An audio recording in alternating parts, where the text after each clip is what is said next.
बेळगावमध्ये सर असं परिस्थिती झाली आहे की आता गेली 4 ते 5 दिवस झाले कमर्शियल सिलेंडर टोटली बंद केलेलं आहे. युद्धाच्या एक 4 दिवसापासून हळूहळू बंद झालं. ते आता तेव्हा होतं ते 80% होतं, आता 50%ला येऊन लागलेलं आहे. असंच जर झालं तर पुढील दिवसात टोटली 100% बंद व्हायचे पण चान्सेस असेल. इराण, इस्रायल आणि अमेरिका यांच्यात सध्या युद्ध सुरू आहे आणि या युद्धाचे परिणाम कुठेतरी गॅस पुरवठ्यावर पडताना आपल्याला पाहायला मिळतात. आणि याच विषयी बोलण्यासाठी सध्या बेळगावमधल्या गॅस व्यावसायिक आहेत, त्यांच्याशी बोलणार आहे. सर, तरुण भारत न्यूजमध्ये स्वागत आहे. काय सांगाल, एकंदरच या युद्धाचे पडसाद सध्या व्यावसायिक गॅस सिलेंडरवर पडताना आपल्याला पाहायला मिळतात, काय सध्या परिस्थिती आहे बेळगावची? सर नमस्कार. आम्ही the association of physical handicap Bharat gas एजन्सीचा डिस्ट्रीब्युटर आहे. बेळगावमध्ये सर असं परिस्थिती झाली आहे की आता गेली 4 ते 5 दिवस झाले कमर्शियल सिलेंडर टोटली बंद केलेलं आहे. त्याच्यामुळं हॉटेल इंडस्ट्रीजला मार बसलेला आहे आणि ते सोडून सोनार जे धंदा आहेत त्यांना पण मार बसलेला आहे. आणि त्याच्यानंतरचं इफेक्ट आहे ते घरगुती जे सिलेंडर आहे ते सुद्धा आधी होतं 21 दिवस बुकिंग केल्यानंतर 4 दिवसांनी यायचं, पण आता झालं ते 25 दिवस बुकिंग केलं. लास्ट सिलेंडर जे घेतलेत त्याच्यानंतर 4 दिवसांना सिलेंडर घरपोच मिळणार आहे. बंद कधीपासून म्हणजे सुरुवात झाली की 4 दिवसापासून, म्हणजे कधीपासून सुरू झाली? 4 दिवसापासून.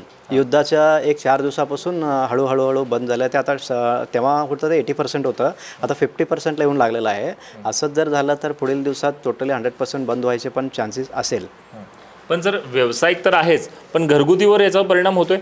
होतोय सर, होतोय. आता एवढं दिवस नव्हतं पण आता होत चाललेलं आहे.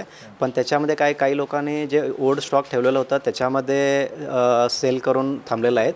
पण आता सध्या तसं नाही आहे आणि त्याच्यामध्ये रेटचा पण इफेक्ट झालेला आहे. रेटच्या इफेक्टमध्ये काही लोक पॅनिक होऊन काय केले तर सिलेंडर मिळणारच नाही आणि जुना रेट नाही मिळेल म्हणून त्याच्यातसुद्धा बुकिंग झालेलं आहे.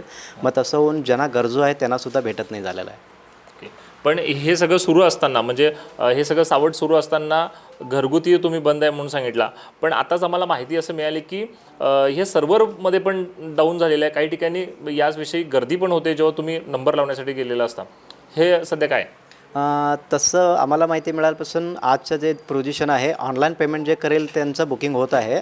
आणि ज्यांनी लास्ट सिलेंडर जे घेतलेलं आहे 21 दिवसाच्या मागं त्यांचं तेवढंच आज बुकिंग होत नाही आहे. 21 किंवा 25 दिवस ज्यांचं झालं आहे त्यांचं बुकिंग आज होत आहे, सुरू आहे.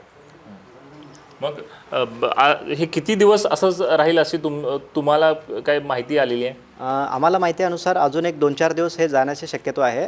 पण आम्ही प्रयत्न करतो की ज्यांनी खरोखर ज्यांना संपलेलंच आहे सिलेंडर तसल्याने बुकिंग केलं तर हे प्रकरण लवकर थांबू शकेल. तुर्तास इथेच थांबतोय. कॅमेरा पर्सन निलेश मोरेसह विजय निंबाळकर, तरुण भारत न्यूज, बेळगाव.